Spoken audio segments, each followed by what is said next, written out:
much. Tonight, Israel and President-elect Trump are clearly on the same page against the Obama administration. Let's get reaction right now from the White House. We're joined by Deputy National Security Advisor Ben Rhodes. Ben, thanks for being with us.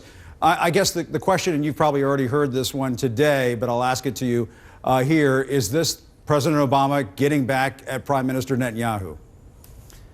Absolutely not, Jim. The fact of the matter is bipartisan policy of the U.S. government for decades has been to oppose settlements.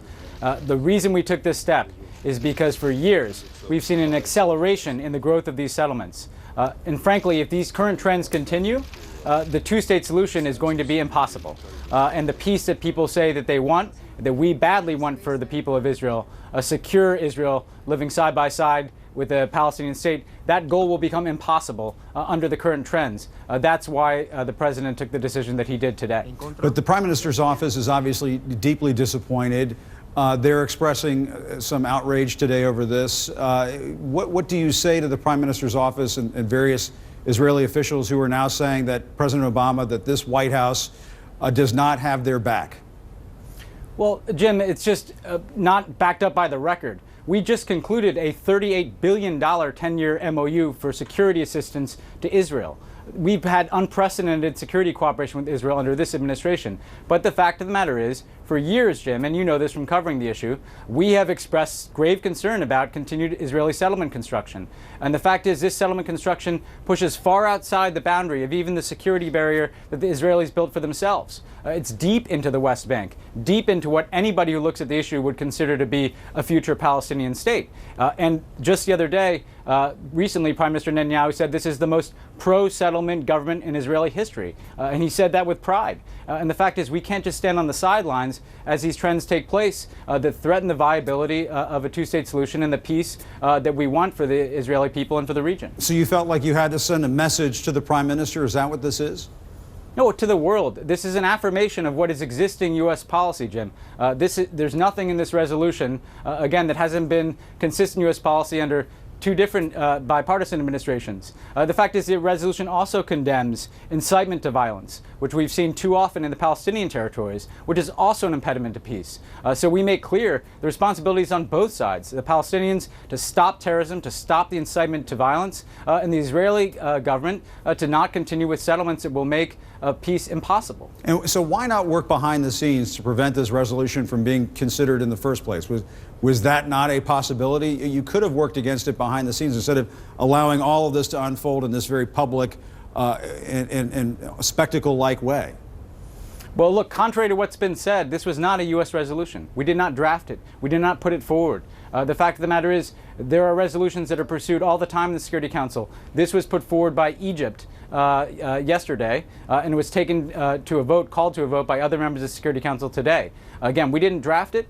We did not have any role in bringing it forward, but when we assess the resolution, this is consistent with U.S. policy. And like I said, Jim, we've had years and years where we've tried the peace process. We've tried direct talks, proximity talks. We've warned publicly that the continued advance of these settlements was going to make a peace process less viable and a two-state solution potentially impossible.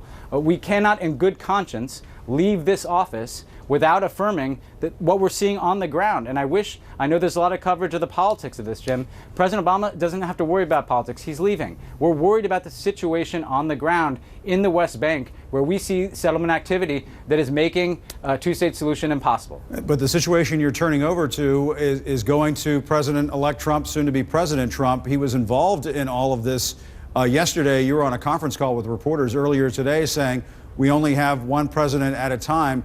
That seemed to be sort of you registering some displeasure with what Donald Trump has been up to these last couple of days, apparently talking with the Israelis, as our Elise Labit has been reporting, and also talking with the Egyptian president about all of this. Should he have been staying out of this? I mean, after all, you're in the White House. He's not. Well, look, after January 20th, he will be responsible for the conduct of American policy. Until January 20th, President Obama is. That's how it works, just one president at a time. And this, by the way, again, is not a new policy for the United States. There have been Republican administrations, including the Bush administration, that have addressed Israeli-Palestinian issues at the UN. Samantha Power, ambassador to the UN, began her statement today quoting Ronald Reagan from 1982, expressing his opposition to settlements. Again, we have business to do until January 20th. There's one president at a time here, Jim, and we're going to do our job until the end, and then we'll hand it off to the president-elect. But there is one president at a time, but are you satisfied with the way President-elect Trump handled this matter in the last 48 hours? Well, look, it's unusual. There's been a lot unusual during this transition. Look, the way in which President Obama handles his business is we control what we control. He's been very gracious. He's been very clear to us that we are to help execute the most successful transition that we possibly can. So that will be our attitude going forward, Jim. We will do our part to do whatever we can for the incoming team and to do our jobs here till January 20th.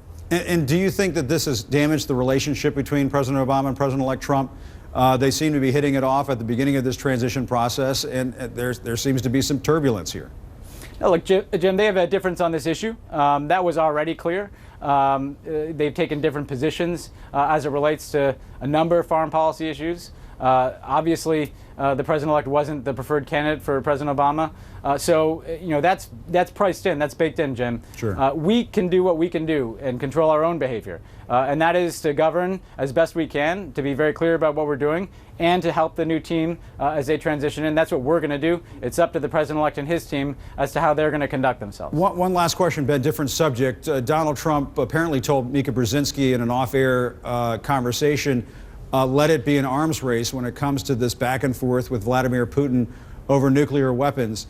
Is that appropriate to have that kind of language coming from a president-elect when, as you said, there's one president at a time? That can't obviously make matters easier for you at the White House.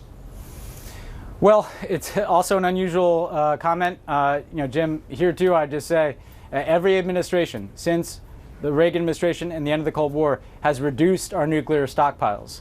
That's been in our interest. It helps us get other countries like Russia to reduce their nuclear stockpiles and avert a greater risk of nuclear war or nuclear proliferation. We think that's the right course of action. That's what we've done in office. And frankly, we already have a very expensive, nearly $1 trillion nuclear modernization plan just to maintain the arsenal that we currently have. So the cost and price tag of another arms race would be absolutely staggering. So that's the position we've taken. Again, the president-elect will have every opportunity to take his own positions and govern from those positions after January 20th. All right. We know it's been a busy day for you, Ben, and it's the holidays coming up this weekend. Thanks for making time for us. We appreciate it. Good talking to you. Thanks, Jim. Merry Christmas. Merry Christmas to you. Just ahead, more on the new warning about ISIS threats here in the U.S. pegged to the holidays is the terror.